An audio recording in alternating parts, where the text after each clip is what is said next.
peculiar en su forma de ser, ¿no? El Santiago también era un gran lector. Y nos sorprendió con poemas. Espontáneo, incapaz de hacer daño a nadie. Fue un hombre multifacético. Santiago sabía pedir las cosas con valentía. Bueno, era resuelto. Un hombre comprometido con las imágenes. Era un personaje latinoamericano. Y un ser humano muy completo, el Santiago Carceller. Fue a Chile a ayudar a construir el mundo nuevo. A nadie negó su sonrisa.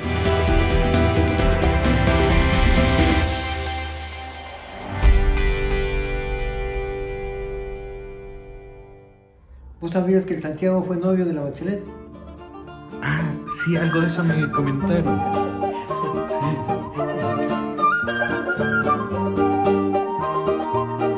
Bueno, a Santiago lo conocí en una circunstancia muy especial.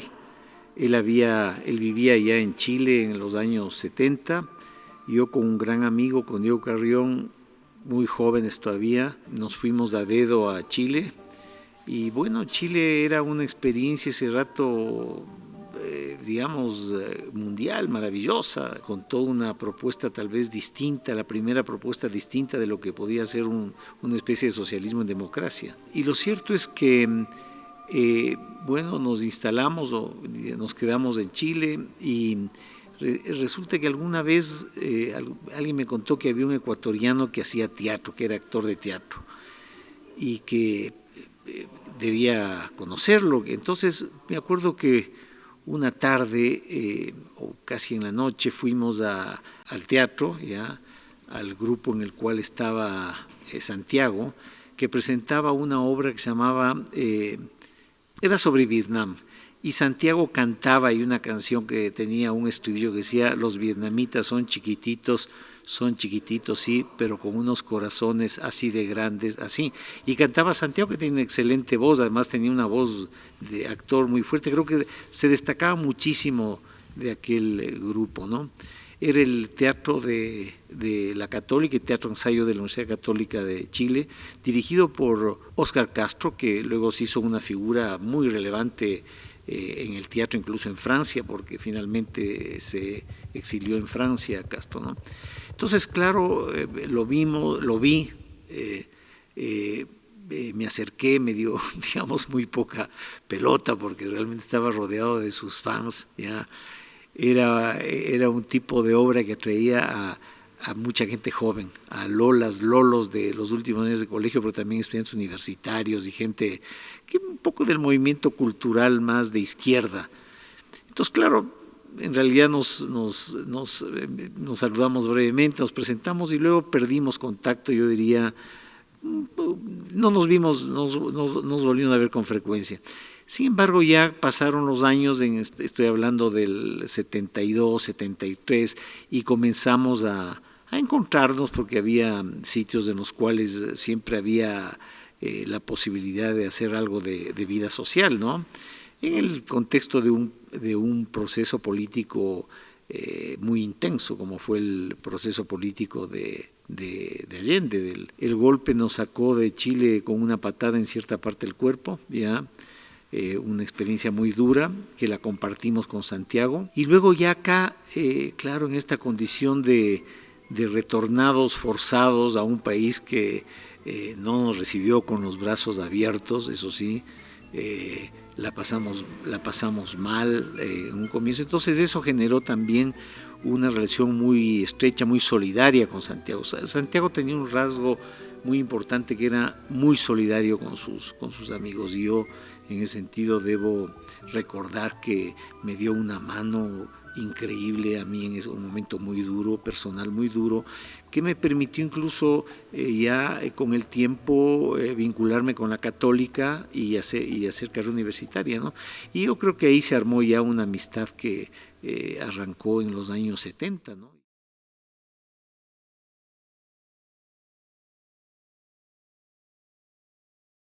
A ver, verás, yo le conocí primero a Santiago como sociólogo.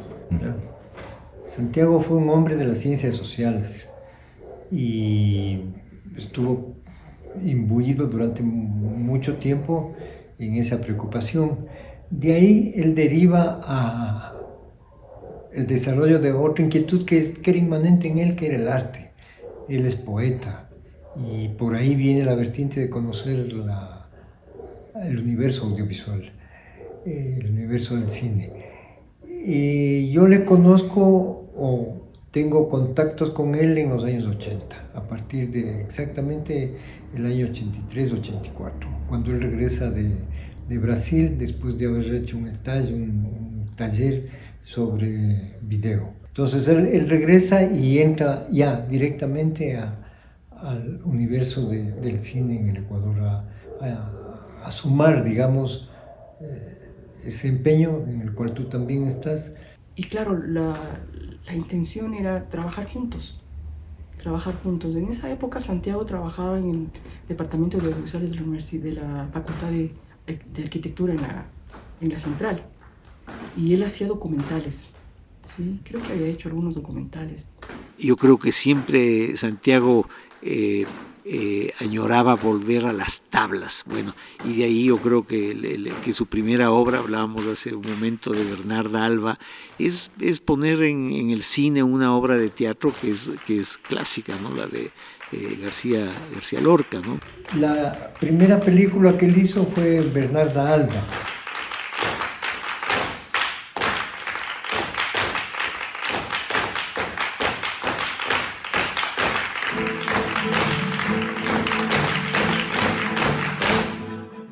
Universal. Yo podría decir que era un hombre universal. Nunca sentí un radicalismo por algo, por una política o por alguna cosa. Pero lo que sí sentí es que nació fuera de época. ¿Por qué nació fuera de época? Porque él tenía la capacidad, en esa sensibilidad, en esa dulzura, en esa creatividad que tenía Santiago. Tenía la capacidad de transformar estructuras que te daba la norma. Porque muchas veces los artistas buscan la armonía dentro de lo estructurado. Pero Santiago se salía de la estructura y encontraba armonía en eso y mucha gente no lo entendía. Entonces fue cuando sentarse a ver cine con el Santiago comenzaba a decodificar los lenguajes del cine, ¿no? El diálogo, los vestuarios, los personajes, las locaciones, el lenguaje de cámara. ¿Cómo disfrutaba con el lenguaje de cámara? Entonces, ahí es cuando yo le dije, Santiago, ¿por qué no hacemos ficción? Y el Santiago dijo, bueno, hagamos. Y él escribió guiones, ¿no? Cuando estuvimos juntos hicimos 3 ficciones. La primera ficción ganó un premio. Ese que le ha venido con chismes es uno que le conozco bien. Vive donde yo viví antes. No creo que tenga la cara limpia. Lo que pasa es que es un hipócrita y se hace el santo delante de todos. La hija me contó lo que sabe hacer cuando están solos, cuando se va la mamá y la abuelita. Lo que pasa es que a esa niña nadie le cree y él se aprovecha. Y ahora se desquita conmigo. Bueno, la primera ficción era un monólogo sobre abuso sexual. Sí, este ganó un premio en Bolivia. No me acuerdo el festival. También ganó un premio aquí, en un festival aquí en Quito, como el mejor documental, ficción que se había hecho.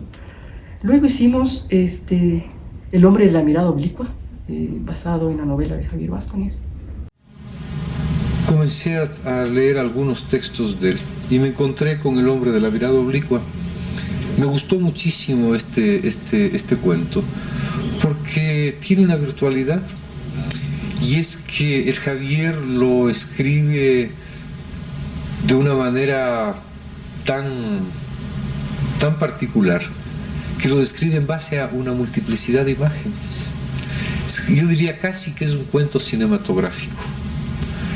Y está hecho de tal manera de que mientras yo lo leía, comencé a visualizar algunas imágenes posibles de de ser puestas en escena, ¿no?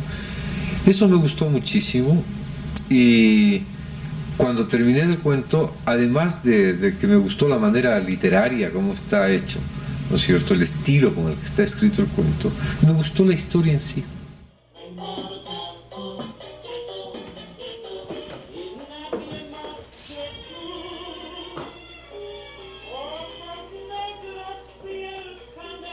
Era bonita. Oye, ¿y no estarás enamorado de la muertita?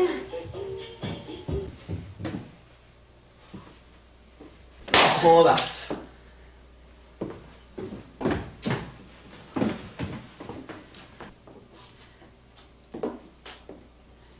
Me voy. Quédate con ella.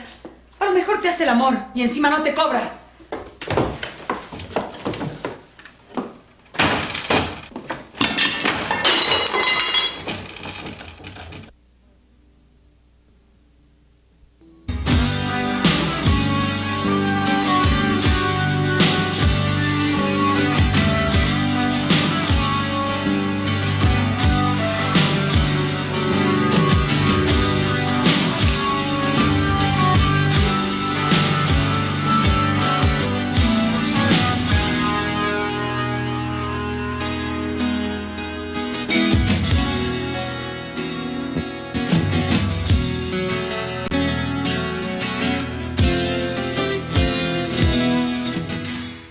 Extraños amantes, que era Te escribiré desde París, pero como tuvieron todos estos líos de las autoridades gubernamentales, no quisieron que se llame Te escribiré desde París porque eso era de un autor y el ministro en esa época era otra persona. Entonces se llamó Extraños amantes. Sí, de verdad. Es una pasión fuerte que siento. O sea que no es un caprichito nada más. No. Es descubrir algo nuevo también. Ay, qué bueno. Entonces, ¿por qué no te vienes conmigo? Ahora mismo. Sí.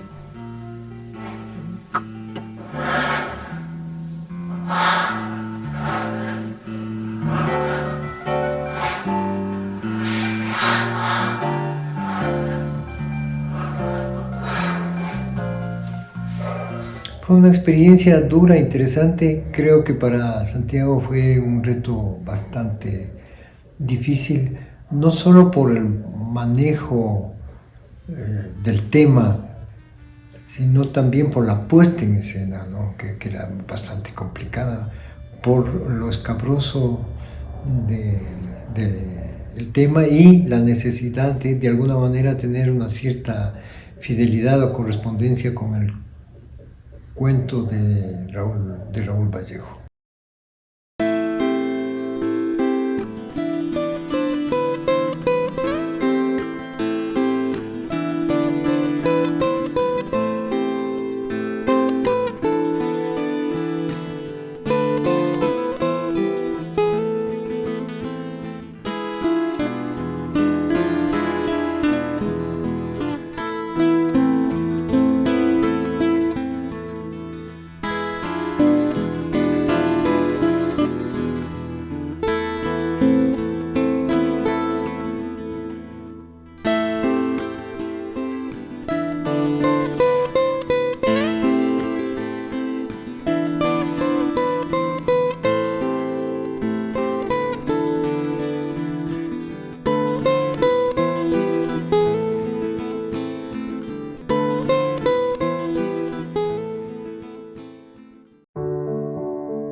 Por mi profesión estuve yo vinculado con el tema de los recursos hídricos y a Santiago lo contraté para que haga un documental relacionado con el agua. Luego también hizo otro para la Sanagua. El documental del que te estoy hablando es del Consejo Nacional de Recursos, no, perdón, me equivoco, el Instituto Nacional de Riego. Un trabajo muy interesante que hizo Santiago. Con él tuvimos la oportunidad de recorrer una serie de parajes donde está el agua, ¿no? O sea, el riego es obviamente el uso del agua, y el agua tienes tú que captarla en los ríos. Entonces fue un trabajo profesional, técnico y también desde luego artístico. Anteriormente Santiago hizo te hablo desde el punto de vista de mi profesión, ¿no?, un trabajo para el INESEL, el Instituto Nacional de Electricidad, que fue desaparecido en la época de Sixto Durán. Históricamente es interesantísimo el documental de Santiago sobre las centrales hidroeléctricas. ¿Y quién podría tener ese material? ¿Es tú? De INESEL sí que no lo recuerdo. No. Tal vez habría que averiguar algún colega mío. Difícil. El Santiago en esas épocas hizo una serie de documentales en Guayaquil, en los barrios marginales, en los Guasmos, y en esa época pues eran estos barrios absolutamente olvidados y donde la gente se batía como podía y eran medios peligrosos, y bueno, era una experiencia fuerte el entrar ahí. El Santiaguito pues hizo unos cuantos documentales y trabajamos juntos ahí. Yo le hice la fotografía de sus documentales. Pero he estado tratando de recopilar los trabajos de Santiago y, por ejemplo, ¿tú sabes dónde están estos documentales que hicieron, esos materiales? Qué bestialidad, Carlitos, es así, ¿no? Se hacen estos trabajos, cumplen su cometido, ¿no? Y después, ¿dónde están? Es toda una tarea el encontrarlos, buscarlos, rastrearlos, y muchas veces simplemente ya no existen. Es una lástima. Yo creo que aquí en el Ecuador tenemos una asignatura pendiente, que es el tema de la memoria.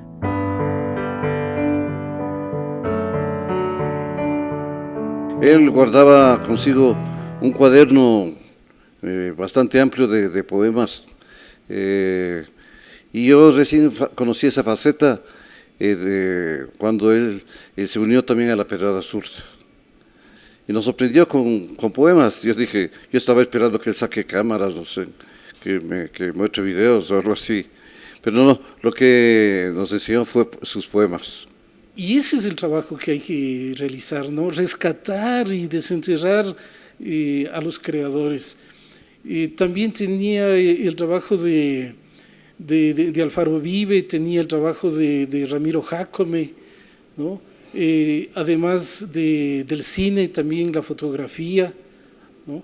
Entonces, y lo que él ha escrito también, o sea, tenemos la poesía, los cuentos que hace poco publicamos también con la Pedrada Zurda, ¿no?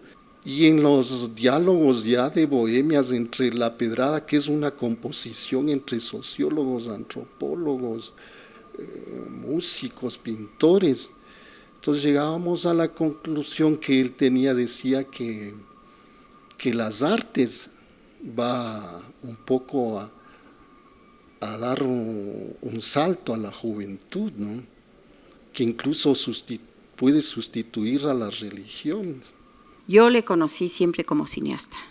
No sabía de esta maravillosa tendencia por la imagen escrita, sino por la imagen visual. Entonces empecé a entender cómo se mueve esa red de contactos con los poetas y con no necesariamente médicos, como ha sido Santiago Carcelén. Entonces aquí empecé a leer algunas cosas de él que han publicado en la revista La Pedrada Zurda. Entonces me pareció muy interesante y muy sensible ese lado de él, que quizá no pudo desarrollar como habría querido. Pues sí, Santiago, un artista integral, un artista que cultivó muchos géneros de las bellas artes. Y él, además de ser un gran cineasta, era un poeta. Y podemos confirmar en las realizaciones cinematográficas que él produjo. Ahí está su poesía, además de la poesía escrita, que también está publicada en algunos números de la revista Pedrada Zurda. Y abrigó en algún momento las teorías marxistas y el materialismo histórico.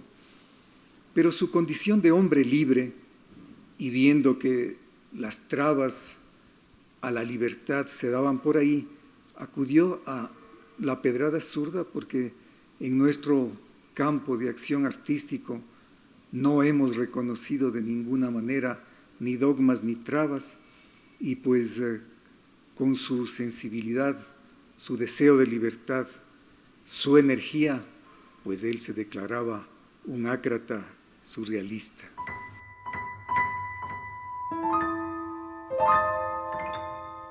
Concluimos, después de ver un poco la información, era que lo pertinente era que el hijo contara la historia de Rayo. Entonces el hijo, Faustino hijo, cuenta la historia de su padre, cuenta la historia de cómo su padre muere cuando mata a García Moreno, y finalmente cuenta la muerte de Cheque y Barba. Entonces todo se quedó cerrado la historia, ¿no? Entonces quedó bonito. Y además una cosa interesante de eso fue que el personaje de Faustino Rayo, el hijo, cuenta la historia estando ciego, lo cual era como una metáfora. Bueno, es una pena que la película nunca se haya hecho, ¿no? Pero era la metáfora de este país que le da la espalda, que no mira su historia, ¿no? Entonces, un poco la paradoja es que Santiago pasó y pasó, ¿no? Nadie se acuerda casi de su obra o del intento de hacer esta película tan interesante, ¿no? Bueno, aquí hay un tema que es central y que se vuelve dolorosamente paradójico, porque la memoria de este país era el tema de mayor preocupación de Santiago como artista, a mí me parece. Sus cuentos, sus poemas, las obras fílmicas que él concibió, las que llevó a cabo y las que se quedaron en proyectos, porque hubo mucho de eso también. Él era un artista que no paraba, entonces siempre estaba planeando cosas. Todos los temas terminan y se relacionan con la memoria de este país, ¿no? Y de América Latina, si cabe.